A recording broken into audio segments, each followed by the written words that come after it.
आप सभी का स्वागत है टू आवर पोर्टल nathbasbus.com। और हमारे जो आज के जो गेस्ट हैं, he needs no introduction. He is a one man army and he is known for his blatant and straightforward views on national TV. He is none other than Mr. Shehzad Pulwama, sir. Thank you so much, sir, for giving your time, and we are grateful and honored to have you on our platform. बहुत बहुत शुक्रिया अक्षय जी आपका कि आपने मुझे invite किया इस बहुत ही बेहतरीन प्लेटफॉर्म पे। जी thank you so much, sir. Sir, आज का हमारा पहला क्वेश्चन आपसे ये है, जो हो रहा है हमारे देश में आज, and specially with Arnab Goswami. Sir, मतलब कि जो सरकार है महाराष्ट्र में, उन्होंने अपना जो उपयोग किया है पुलिस को अगेंस्ट अर्नब गोस्वामी, आपको क्या लगता है सर कि वो उनकी आवाज को रोक पाएंगे? देखिए अक्षय जी, जो महाराष्ट्र में हो रहा है, आप इसे एक व्यक्ति के खिलाफ सिर्फ मत देखिए। जो महाराष्ट्र में हो रहा है, दरअसल this is the true face of fascism and it is the true attack of fascism on the spirit of constitution, on the independent media. Media जो एक चौथा स्तंभ है भारत के लोकतंत्र का, उस पर इतना बड़ा हमला किया जा रहा है। आज जो मैंने तस्वीरें देखी है, कोई भी राइट माइंडेड पर्सन हो, चाहे वो अर्नब गोस्वामी से अग्री करे या ना करे, ये विषय नहीं है। May be you don't think he is a good reporter, may be you don't like his journalism, may be you don't like his channel also, but क्या एक ह्यूमन राइट्स के पर्सपेक्टिव से, कॉन्स्टिट्यूशनल राइट्स के perspective से जो किया जा रहा है उसके साथ, क्या उसको किसी भी रूप में can you legitimise it, justify कर सकते हैं? जिस तरीके से उसको अब बताया जा रहा है, एक ऐसे जेल में शिफ्ट किया जा रहा है जहां पर आतंकवादी रखे जाते हैं, जिस तरीके से उनको शिफ्ट किया गया, जिस तरीके से उनको वैन में ले जाया गया, जो आरोप उन्होंने लगाए हैं कि उनके साथ हाथापाई की गई, और इससे पहले भी जब उनको गिरफ्तार किया गया, किस तरीके से केस को खुलवाकर, 2018 वाले पुराने केस को खुलवाकर, it completely stinks of political vendetta. And even if you don't agree with Arnab Goswami today, if you're not standing up against what is happening to him, then you are setting a very bad precedent, क्योंकि ये कल किसी के भी खिलाफ इस्तेमाल हो सकता है। और आप अगर सिद्धांतों की बड़ी बड़ी बात करते हैं, अभिव्यक्ति की आजादी की बात करते हैं, freedom of speech, constitutional rights की बात करते हैं, तो क्योंकि ये अर्नब गोस्वामी है इसीलिए आप उन प्रिंसिपल्स को छोड़ दे रहे हैं। तो आज जो असलियत में फैसिज्म के साथ है वो एक्सपोज हो रहे हैं। सर, जब से अरेस्ट हुए हैं मिस्टर अर्नब गोस्वामी, तब से एक सेक्शन ऑफ मीडिया है जो बहुत ही खुश हो रहा है, और ये जो एक्ट को they are trying to justify it. तो सर, जो जो पब्लिक देख रही है, it is seen as a act of revenge against him, चाहे वो फ्रॉम द महाराष्ट्र सरकार हो, चाहे वो मुंबई पुलिस हो। लेकिन सर, जो जो जो सपोर्ट अर्नब जी को मिल रहा है, आपको नहीं लगता कि ये जो एक्शन किया गया through Maharashtra state government, they will face the price in the next election और इन द फ्यूचर? देखिए, एक होती है कोर्ट ऑफ लॉ और एक होती है कोर्ट ऑफ पब्लिक ओपिनियन। और कोर्ट ऑफ लॉ में तो जो फैसला कानून के नजरिए से होना है वो तो होता ही है, पर अगर आप एक इमोरल फैसला, एक अनएथिकल फैसला लेते हैं, तो उसका फैसला कोर्ट ऑफ पब्लिक ओपिनियन में होता है, हमेशा हुआ है। 1975 में, 1975 में जब इमरजेंसी लागू की गई, तो जब 77 में चुनाव वापस से हुए, तो जिस पार्टी ने और जिस व्यक्ति ने इमरजेंसी लागू की, उसको जमीन पर लाने का काम भारत की जनता ने किया है। और अगर इमरजेंसी का दौर महाराष्ट्र में फिर से आ रहा है, तो वहां की भी सरकार को इसके लिए सबक सिखाने का काम महाराष्ट्र की जनता करेगी। बट जो आपने पहला सवाल पूछा था कि कुछ लोग बड़े खुश हो रहे हैं, आज मुझे बताइए, अगर अर्नब गोस्वामी के बदले अगर ये कोई और मीडिया का ओनर होता, चाहिए बात कीजिए डॉक्टर प्रणॉय रॉय की, और अगर कोई बीजेपी शासित प्रदेश सरकार यही बर्ताव अगर डॉक्टर प्रणॉय रॉय के साथ करती, तो आज ये तथाकथित लिबरल्स का क्या रुख और क्या नजरिया होता? ये यूनाइटेड नेशंस तक पहुंच गए होते। तो अगर आप उस समय पर उसको कंडेम करते, तो आज आप कंडेम क्यों नहीं कर रहे हो? इनफैक्ट आप रिजॉइस कर रहे हैं।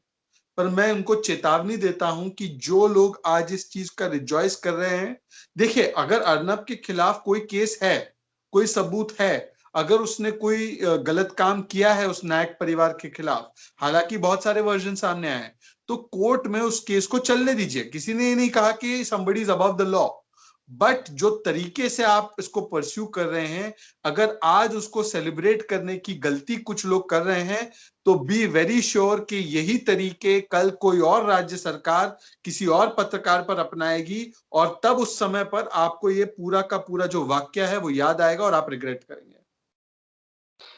सर, आजकल social media specially on Twitter पे कुछ फोटोज हो रहे हैं, वायरल हो रहे हैं, और कुछ ट्वीट्स सामने आ रहे हैं सर। और जो ट्विटर यूजर्स हैं उनका कहना है कि ये जो एक्शंस लिया गया है फ्रॉम महाराष्ट्र गवर्नमेंट, ये स्पेशली लिया गया है व्हेन जब 16 अप्रैल को जब पालघर में साधुओं की जब लिंचिंग हुई थी सर, उसके एक मंथ बाद ही ये केस को वापस से ओपन किया गया टू महाराष्ट्र गवर्नमेंट। तो सर, आपको नहीं लगता कि जब अर्नब गोस्वामी ने जब जब जब स्टेट गवर्नमेंट को क्वेश्चन करना स्टार्ट कर दिया, and he was using the words which were questioning them directly, तो क्या स्टेट गवर्नमेंट उनके अटैक से डर गई है, और ये एक सोची समझी साजिश है टू कॉन्स्पायर अगेंस्ट हिम? देखिए, ऐसा महसूस करना स्वाभाविक है, it's natural to believe this, because अगर सच में they were interested in pursuing the truth in this Nayak case, ये नायक केस इसको 2018 में क्लोज किया गया था। उस समय सरकार में शिवसेना भी साथ में थी, और शिवसेना केवल साथ में ही नहीं थी, they were holding the minister of state for home department.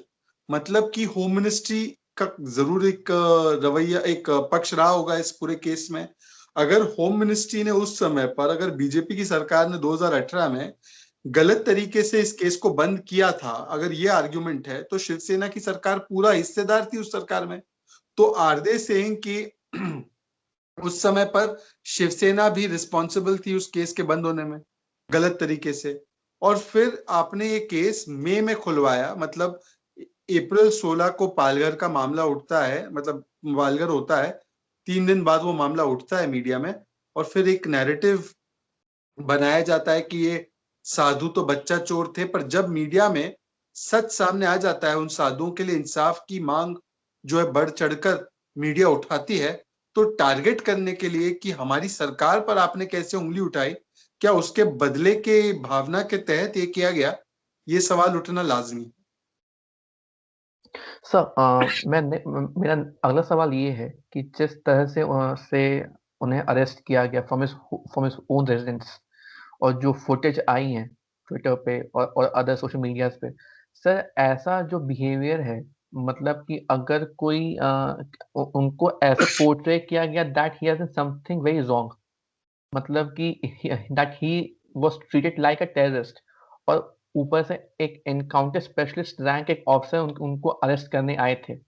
तो अगर जो जो इतनी अच्छी पुलिस जो पोर्ट्रे की जाती है फ्रॉम फ्रॉम मुंबई, तो वो बाकी के जो केसेस थे, जैसे पालघर में जो लिंचिंग हुई, और फिर जो most most famous video news है ऑफ सुशांत सिंह राजपूत, उस केस में भी उनका जो जो बिहेवियर था टुवर्ड्स द केस, उसमें वो लोग उतने एक्टिव नहीं थे। फिर जब सवाल उठा रहा है तो उन्हें सप्रेस करने के लिए, उन्हें चुप कराने के लिए वो ऐसे एक्शंस ले रहे हैं। तो कहीं न कहीं से आपको नहीं लगता कि they are trying to save themselves from the attacks and the allegations which have been levied by the Arnab Goswami? देखिए, निश्चित रूप से the way they are going about handling the entire case and the way they are treating a person, in this case Arnab Goswami, कई लोग का ये कहना बिल्कुल सही है कि क्या वो एक आतंकवादी है, क्या वो एक ड्रेडेड क्रिमिनल है, क्या ओवर रीच नहीं किया मुंबई पुलिस ने जिस तरीके से they have pursued this case, जिस तरीके से उसके घर में घुसकर उसके साथ जिस तरीके से उन्होंने व्यवहार किया उसके परिवार के साथ, फिर उसको किस तरीके से अब ये आज ट्रांसफर करने की बात आई है, तो it is a clear cut case of police overreach, abuse of police power. और ये अब्यूज ऑफ पुलिस पावर और ओवररीच कब किया जाएगा? ये केवल और केवल तब किया जाएगा जब पॉलिटिकल मास्टर्स है पुलिस के, वो उनको ऐसा करने के लिए कहेंगे। और वो कब कहेंगे? वो सिर्फ तब कहेंगे जब उनका पॉलिटिकल इंटरेस्ट किसी व्यक्ति से हर्ट हुआ होगा, तब वो पॉलिटिकल बदला लेने के लिए इस तरीके का बिहेवियर सैंक्शन करेंगे। वरना आपने देखा क्या रिया चक्रवर्ती के साथ ऐसा किया गया? वो भी अबैटमेंट टू सुसाइड केस में उसका भी नाम था, तो मुंबई पुलिस ने तो ऐसा बर्ताव उनके साथ नहीं किया। और ऐसे हजारों लोग हैं जिनके नाम अलग अलग केसेस में आते हैं। हमने तो ये भी देखी है तस्वीरें कि किस तरीके से जिन जिन लोगों के पास AK-47 मिले थे, या जिन जिन लोगों के नाम हिट एंड रन केस में आए थे, वो बड़े कलाकारों को किस तरीके से टेबल चेयर पर आराम से बिठवा कर, किस तरीके से सेल्फियां पुलिस वाले खींच रहे हैं उनके साथ, और किस तरीके से जैसे कि वो हमारे भाईजान हैं पुलिस के, उस तरीके से उनको रॉयल ट्रीटमेंट दिया जा रहा था। ये तस्वीरें भी सामने आती है। और फिर जब इसको कंपेयर करते हैं हम आज जैसे बर्ताव किया जा रहा है, तो ऐसे लगता है कि पता नहीं ये अर्नब गोस्वामी है या अजमल कसाब है। अजमल कसाब को भी ऐसा ट्रीटमेंट शायद नहीं मिला होगा। सर लास्ट क्वेश्चन मेरा आपसे। जी। सर आज जब जो फुटेज आई हैं जिसमें अर्नब गोस्वामी जी ये कह रहे हैं कि his life is under threat, कुछ दिन पहले एक स्टेटमेंट आया था from one of the leaders from Maharashtra. He said कि जो पैटर्न है उससे ही कैन कमिट सुसाइड। तो सर आपको कहीं नहीं लगता कि कॉन्स्पिरेसी है और अर्नब की लाइफ सच में डेंजर में है? देखिए, अगर एक व्यक्ति मजबूर हो रहा है ये कहने के लिए कि his life is under threat, और अर्नब गोस्वामी कोई ऑर्डिनरी पर्सन नहीं है, वो काफी शक्तिशाली व्यक्ति हैं, पर अगर उनको भी ऐसा महसूस हो रहा है कि उसकी लाइफ थ्रेट में है, तो मतलब सच में कुछ ऐसा सर्कमस्टेंसेस होगा जो कि बहुत ही सीरियस और सीरियस होगा। तो अगर एक व्यक्ति ऐसा कह रहा है, तो उस पे तो पहले तो संज्ञान लेना बहुत जरूरी है। वी हैव टू एंश्योर कि सबको सुरक्षा मिले, और खास करके अगर कल उसकी बेल हियरिंग होने वाली है और उसको बेल मिल भी सकती है कोर्ट से, तो क्या ये फेयर होगा कि उसकी लाइफ को एक तरीके से थ्रेटन किया जाए क्योंकि कल उसको बेल मिल सकती है? क्योंकि आप वो हो सकता है कि कल वापस से वो अपने चैनल पर लौट आएगा और अपनी बात रखना शुरू कर देगा, तो आप चाहते हैं कि आज ही कुछ हो जाए उसके साथ। तो अगर ये सवाल आप नहीं चाहते, नहीं उठे, तो पहले you have to make sure कि उसकी सिक्योरिटी पूरी तरीके से उसको मिले। और जो आपने बात की वो मिनिस्टर की, मिनिस्टर क्लियरली कह रहे हैं कि इस तरीके से we will harass him, mentally harass him, कि वो सुसाइड करने पर मजबूर हो जाएगा। और जिस तरीके का पूरा बिहेवियर रहा है, ऐसा लगता है कि पुलिस को यही कहा गया है कि आप इतना इतना टॉर्चर कीजिए मेंटली कि भाई एक आदमी ब्रेक डाउन हो जाए, उसका कंप्लीट ब्रेक डाउन हो जाए। तो मुझे लगता है कि given the circumstances and facts, ये बहुत सीरियस है। और इसमें नजर आ रहा है कि कम से कम पॉलिटिकल पॉलिटिकल वेंडेटा के तहत पुलिस से ये काम करवाया जा रहा है। और seriously it is a big threat to the life of the of Mr. Arnab Goswami at this particular stage. And not just Mr. Goswami, every person, his dignity, his rights, his human rights, his constitutional rights should not be taken for granted just because he is your political enemy. आपके political enemy है तो क्या हुआ? क्या हम China में हैं? क्या हम नॉर्थ कोरिया में हैं? पर सबसे बड़ी बात यह है कि जो हर ये दंगा करते हैं कि फैसिज्म आ गया, कॉन्स्टिट्यूशन खतरे में है, ये पूरी अभिव्यक्ति की आजादी वाली मंडली, ये बुद्धिजीवी इंटेलेक्चुअल्स, ये आज तमाम लोग कहां पर है, ये इनको खोज निकालना बहुत जरूरी है। ये कहां भाग चुके हैं आज समझ में नहीं आ रहा। सर आपके जो व्यूज थे वो बिल्कुल बहुत सही थे, पूरे पॉइंट एज यूजुअल थे।